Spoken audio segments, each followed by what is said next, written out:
Hello പ്രിയപ്പെട്ടവരെ, നമ്മുടെ ചുറ്റുമുള്ള ആളുകളിൽ കൂടുതൽ ആളുകളും തങ്ങൾക്ക് കിട്ടിയ സൗഭാഗ്യങ്ങളെ ഓർത്ത് അഭിമാനിക്കാതെ സന്തോഷിക്കാതെ തങ്ങൾക്ക് പറ്റിയ പരിമിതികളെക്കുറിച്ച് ഓർത്ത് മാത്രം വേവലാതിപ്പെട്ടുകൊണ്ടിരിക്കുന്നു. ഈ ആളുകളോട് നിങ്ങൾക്കുള്ള പരിമിതി എന്താണെന്ന് ചോദിച്ചാൽ അവർക്ക് നിർത്താതെ പറയാനുള്ള ഒരുപാട് കാരണങ്ങളുണ്ടാകും. എന്നാൽ ഇവരോട് തന്നെ നിങ്ങളുടെ സൗഭാഗ്യങ്ങളെക്കുറിച്ചൊന്ന് പറയൂ, നിങ്ങൾക്ക് എന്തൊക്കെ സൗഭാഗ്യങ്ങളാണ് നിങ്ങളുടെ ജീവിതത്തിൽ ഇതുവരെ കിട്ടിയതെന്ന് ചോദിച്ചാൽ അവർ ഒരു നിമിഷം നിശ്ചലരാവും. ഒരുപാട് സമയം ചിന്തിക്കാതെ അവർക്കൊരിക്കലും അതിന് മറുപടി നൽകാൻ കഴിയില്ല. കാരണം ഇതുവരെ കിട്ടിയ സൗഭാഗ്യങ്ങളെക്കുറിച്ച് അവർ ഒരിക്കലും ചിന്തിച്ചിട്ടില്ല. എപ്പോഴും പരിമിതികളെക്കുറിച്ചും തനിക്ക് ഇല്ലാത്തതിനെക്കുറിച്ചും ആലോചിച്ച് വേവലാതിപ്പെടാനും സങ്കടപ്പെടാനുമാണ് നമ്മളുടെ ചുറ്റുമുള്ള മിക്ക ആളുകളിലും കണ്ടുവരുന്ന പ്രവണത. ഇത് ഒരു മനുഷ്യൻ്റെ അല്ലെങ്കിൽ ആ മനുഷ്യരുടെ മാത്രം കുറവുകളല്ല. നമ്മുടെ ശരീരം തന്നെ അല്ലെങ്കിൽ നമ്മളുടെ മൈൻഡ് തന്നെ സെറ്റ് ചെയ്തിരിക്കുന്ന രീതി അങ്ങനെയാണ്.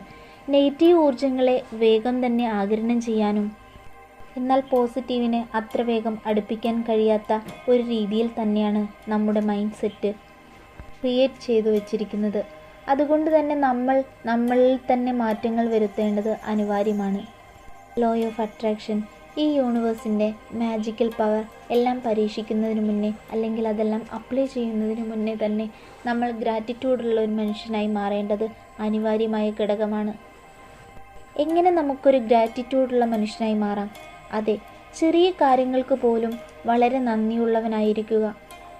നിങ്ങളുടെ മുഖത്ത് നോക്കി ഒരാൾ സ്നേഹത്തോടെ ഒരു പുഞ്ചിരി നൽകിയാൽ പോലും അതിനു വരെ നന്ദിയുള്ളവനായിരിക്കുക. ഒരാൾ ചിരിച്ചില്ലെങ്കിൽ എന്തുകൊണ്ട് അവൻ ചിരിച്ചില്ല, എന്താണ് അതിനുള്ള കാരണം, ഞാൻ അവനോട് എന്തെങ്കിലും തെറ്റ് ചെയ്തോ, ഇങ്ങനെ ഒരുപാട് നെഗറ്റീവ് ചിന്തകൾ വരുന്നില്ലേ? അതിനു പകരം ഇങ്ങനെയൊന്ന് ചിന്തിച്ചു നോക്കൂ. ചിരിക്കാത്ത അയാളെ വിട്ടുകളയുക, ചിരിച്ച് അവനോട് നന്ദിയുള്ളവനായിരിക്കുക. തീർച്ചയായും നിങ്ങൾ ഗ്രാറ്റിറ്റ്യൂഡുള്ള ഒരു മനുഷ്യനായി മാറേണ്ടത് അനിവാര്യമാണ്. നന്ദിയുള്ളവനായിരിക്കുക എന്നത് എപ്പോഴും എളുപ്പമുള്ള കാര്യമല്ല. കൂടുതലും നമ്മുടെ ചിന്തകൾ നെഗറ്റീവ് ഊർജ്ജത്തെ ആഗിരണം ചെയ്യുന്നത് കൊണ്ട് തന്നെ തെറ്റായ കാര്യത്തിലേക്ക് നമ്മുടെ ശ്രദ്ധ പോയേക്കാം. എന്നാൽ നമ്മൾ തന്നെ നമ്മളെ തിരിച്ചു കൊണ്ടുവരേണ്ടത് അനിവാര്യമാണ്. പോസിറ്റീവ് കാര്യങ്ങളിൽ നമ്മുടെ ജീവിതം മാറി മറിയണമെങ്കിൽ ആദ്യമായി അതിന് വെക്കേണ്ട ചുവടുവെപ്പ് എന്തെന്നാൽ ഗ്രാറ്റിറ്റ്യൂഡ്. അതെ, നിങ്ങൾക്കിപ്പോൾ കിട്ടിയിട്ടുള്ള ഒരു 10 കാര്യങ്ങൾ ഇപ്പോൾ തന്നെ ഒരു ബുക്ക് എടുത്ത് അല്ലെങ്കിൽ ഒരു പേജ് എടുത്ത് നിങ്ങൾ എഴുതി വയ്ക്കൂ. നമ്മൾ ആഗ്രഹിച്ച കാര്യങ്ങൾ, നമ്മുടെ വിജയങ്ങൾ എല്ലാം ഈ ഗ്രാറ്റിറ്റ്യൂഡ് വഴി നമുക്ക് നേടാൻ കഴിയുന്നത് എങ്ങനെയെന്ന് പറഞ്ഞു തരട്ടെ. അതെ, നമ്മുടെ ഈ പ്രപഞ്ചത്തിൽ വളരെ വലിയൊരു പവറുണ്ട്. അത് നമ്മളെ വിജയത്തിലേക്ക് നയിക്കുന്നു. അത് നേടുന്നതിന് ഏറ്റവും പ്രധാനമായ ഒരു വഴിയാണ് വിഷ്വലൈസേഷൻ എന്ന് പറയുന്നത്. ഇല്ലാത്ത കാര്യങ്ങൾ ഉണ്ടെന്ന രീതിയിൽ നമ്മൾ സന്തോഷിക്കുക, ആ അനുഭൂതി നമ്മൾ ഉൾക്കൊള്ളുക.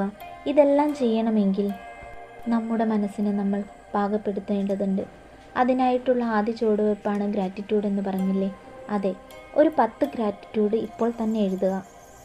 ആദ്യമായിട്ടാണ് നിങ്ങൾ ഗ്രാറ്റിറ്റ്യൂഡ് ജേർണൽ എഴുതുന്നതെങ്കിൽ ഇത്രയും കാലം കൊണ്ട് നിങ്ങൾക്ക് കിട്ടിയിട്ടുള്ള സൗഭാഗ്യങ്ങൾ, അതെ, നിങ്ങൾക്ക് മനോഹരമായിട്ടുള്ള ഒരു കണ്ണ് ലഭിച്ചിട്ടുണ്ട്, നിങ്ങൾക്ക് മനോഹരമായിട്ടുള്ളൊരു ശരീരം ലഭിച്ചിട്ടുണ്ട്, നിങ്ങൾക്ക് നല്ല ഭക്ഷണം ലഭിക്കുന്നു, നല്ല ശുദ്ധവായു ലഭിക്കുന്ന സ്ഥലമാണെങ്കിൽ അതെഴുതാം. മലിനമല്ലാത്ത നല്ല വെള്ളം നിങ്ങൾക്ക് ലഭിക്കുന്നുണ്ടെങ്കിൽ അതിന് നന്ദി പറയുക. നിങ്ങൾക്ക് ഈ ജന്മം നൽകിയിട്ടുള്ള അച്ഛനോടും അമ്മയോടും നന്ദി പറയാം. നല്ലൊരു കുഞ്ഞിനെ ലഭിച്ചിട്ടുണ്ടെങ്കിൽ അവരോട് നന്ദി പറയാം. നിങ്ങളുടെ ഭാര്യയോടോ ഭർത്താവിനോടോ അങ്ങനെ നിങ്ങളുടെ ചുറ്റുമുള്ള ഓരോരോ സൗഭാഗ്യങ്ങളെക്കുറിച്ചും നിങ്ങൾക്ക് നന്ദി പറയാം. ഒരുപാട് ബുദ്ധിമുട്ടുകൾ ജീവിതത്തിൽ ഉണ്ടാകാം.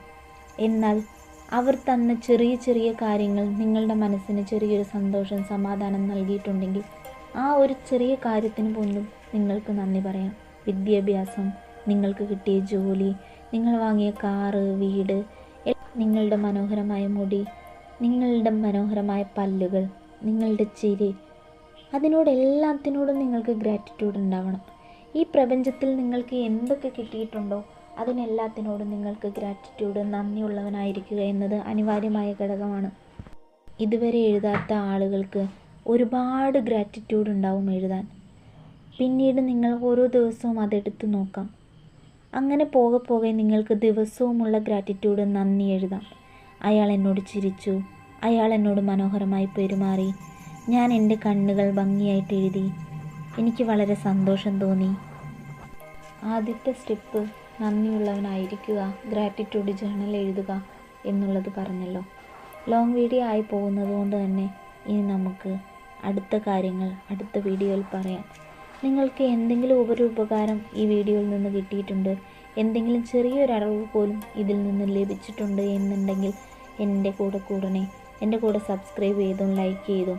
നിങ്ങളുടെ ഈ പ്രചോദനമാണ് എനിക്ക് വീണ്ടും വീണ്ടും വീഡിയോസ് ഇടാനും എൻ്റെ അറിവുകൾ എൻ്റെ അനുഭവങ്ങൾ പങ്കുവയ്ക്കാൻ എനിക്ക് തോന്നുന്നത്. ഇനി നമുക്ക് അടുത്ത വീഡിയോയിൽ കാണാം. Thank you. Thank you.